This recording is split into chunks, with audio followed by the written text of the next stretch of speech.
What's up, crazy biker family? Good morning, Saturday. It's going to be almost 70 degrees here up in New Hampshire, so I'm just trying to figure out what bike to take out today. I'm going to take out the XR today, but I'm going to give you a quick video.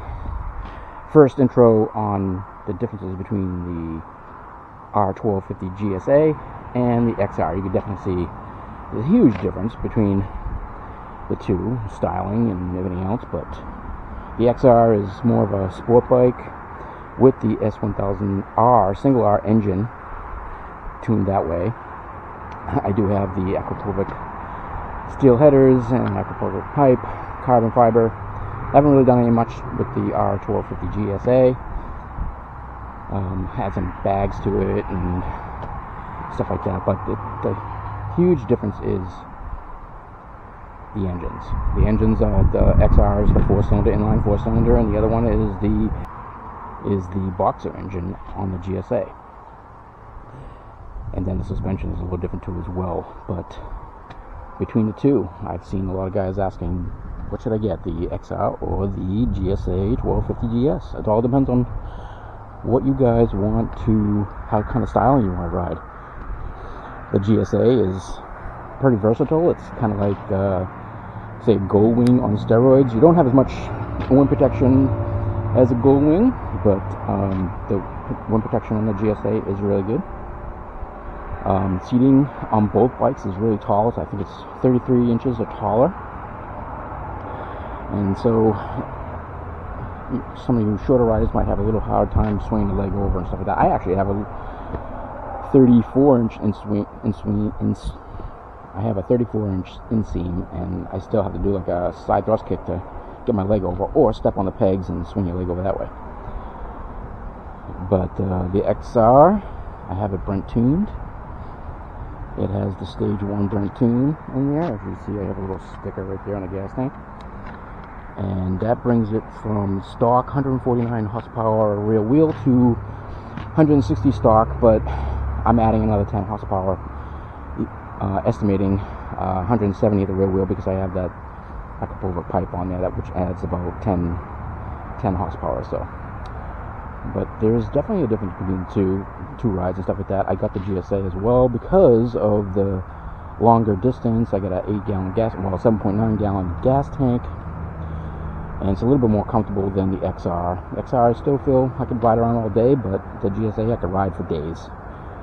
And you can pack a lot more on the GSA than you can on the XR. And also, passenger, the GSA is more comfortable for a passenger as well, because the seat's a little thicker, a little wider. The XR seat is a little thinner for the bike, for the driver and for the passenger.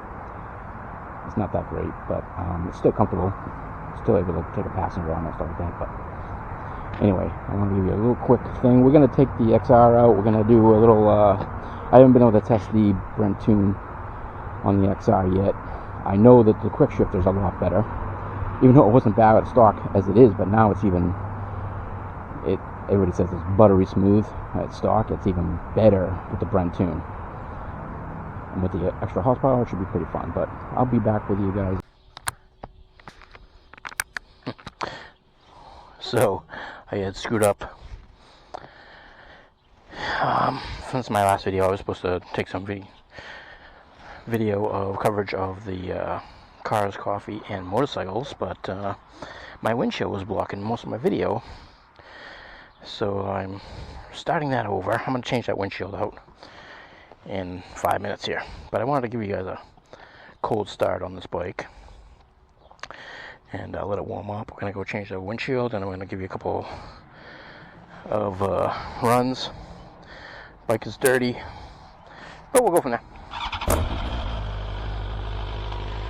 So I put a DB killer in there. You can see it at the end of the tailpipe. The bike, this carbon fiber muffler was just as loud as the GP Shorty.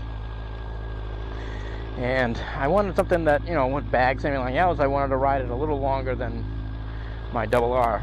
But anyway, we're gonna do a couple runs for you guys, see if we can hear the exhaust through the microphone, give you guys an example of how this XR goes. I was pretty happy with it so far, and the wheelie control works really good. Where I was leaving the Cars Coffee and bike show and went up an on-ramp, and I just did a wheelie all the way up the on-ramp to the highway type of deal, and it worked out pretty good. But anyway, let's get with it, huh? Right?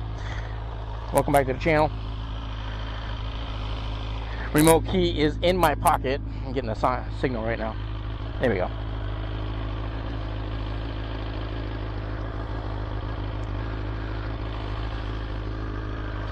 This bike is tall. You gotta do a side thrust kick to get your leg over. But don't worry, we're gonna get this windshield changed out to the stock sport windshield, so that way you guys can see where I'm going. And the speedometer and stuff like that. Oh, I just wanted to show you that with the 2023 XR, you can change the performance from Dynamic to Dynamic Pro, and then customize that Dynamic Pro, which is really cool. I mean, there used to be the race mode in the RR, right? So with the Dynamic Pro, you can customize that one setting without going into the Race Pro modes when you're on the track, and that have that one for your menu selection type of deal. But you get all the traction control, wheel control, ABS, engine brake, sensitivity, and everything else. You can set it up for rain mode or whatever else, a custom mode for yourself. So that was pretty cool. I was pretty happy to see that. And you still have all the different views. You have this view, and you have the lap view, and then you have this more of a bar graph. Still shows you lean angle and lap time and stuff like that, so that's pretty cool as well. So I kind of like this one.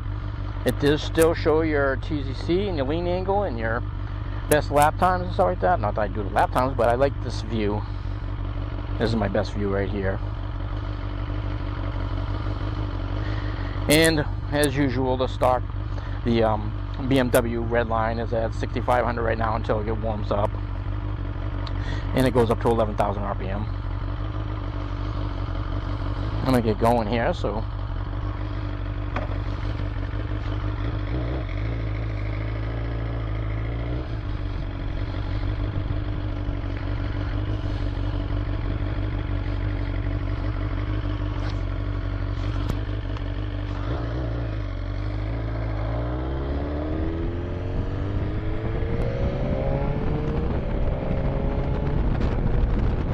this is Brent tuned as well.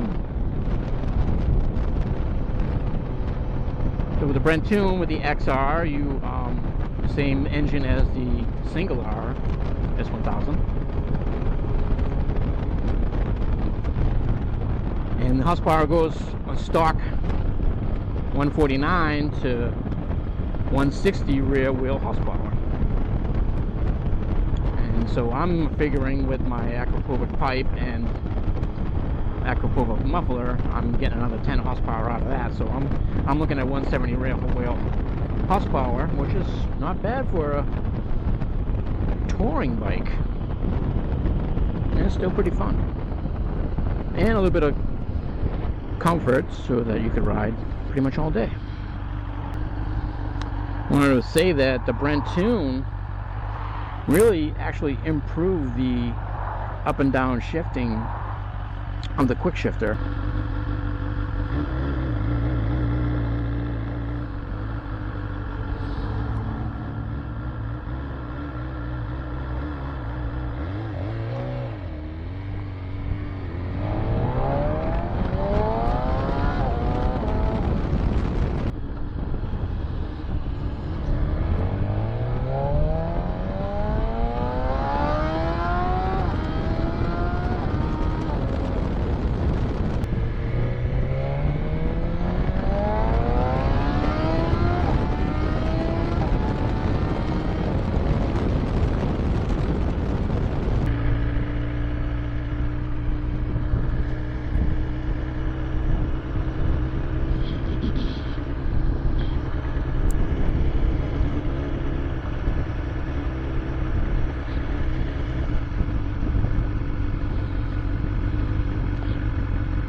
So obviously on a different bike here. We're on the R1250GS now. This is a couple days later. It took me days to create this video. I just wanted to show you how the GSA rides compared to the XR. When I say GSA, I mean the R1250GS Adventure.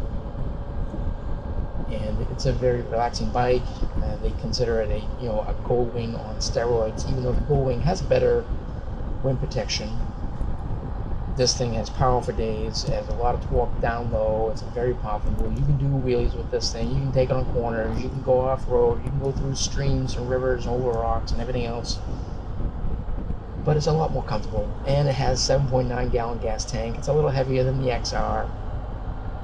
I like both bikes. I'm not quite sure if I could pick just one. If I had to, I would keep the GSA.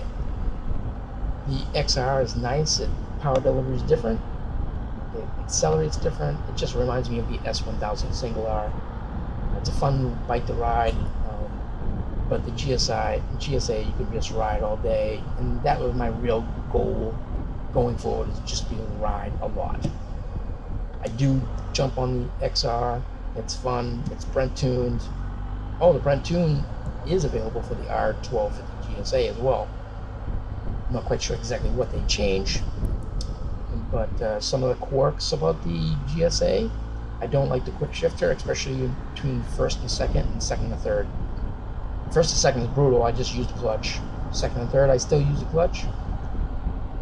And that's pretty much my only gripe, other than I wish I had a little bit more wind protection on the shoulders and on the side type of deal, but it still has a lot of wind protection on your legs. I like the GSA a lot. And these clips, it's going to be mostly showing you how much wind protection, because you're not going to hear any wind over the microphone, and a little bit of views of the western side of New Hampshire here. But enjoy a little bit. It's not going to be too much more. And thanks for watching. Let me know if you have any comments or questions, and we'll see you on the next run.